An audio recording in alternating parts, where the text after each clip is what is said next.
Ni Rigor nakabingwit siya ng malaking isda at si Roberto ang maging tulay para siya'y makabalik sa serbisyo. Ngunit sa pagharang naman ni Ramon, tilang ito ay hindi matutuloy.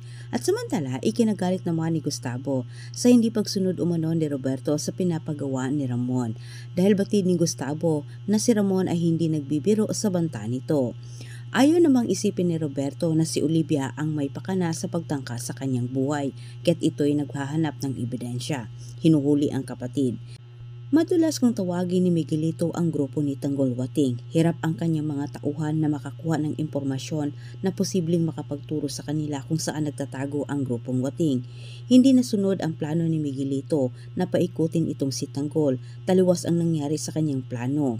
Agad pinapuntahan ni Tanggol sila Divina sa ibang bansa para alamin umano kung magkano ang totoong halaga sa diamante. Wika ni Tanggol, gagamitin umano nila ang diamante para ang mga gerero, lalo na umano itong si Miguelito, ay mapaikot lalo. Kahit sinusubukan ni Ramon na pigilan itong si Roberto na maibalik si Rigor sa serbisyo, pero hindi napasindag itong si Roberto sapagkat magagamit umano niya itong si Rigor para paglabanin ang dalawa, Ramon at Rigor.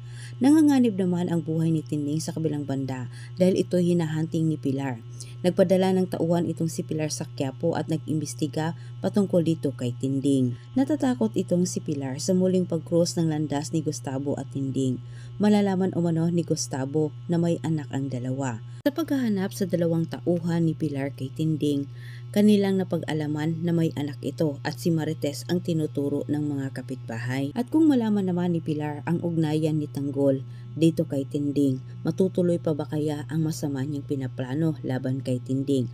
Maraming salamat sa panonood, huwag kalimutang mag-subscribe.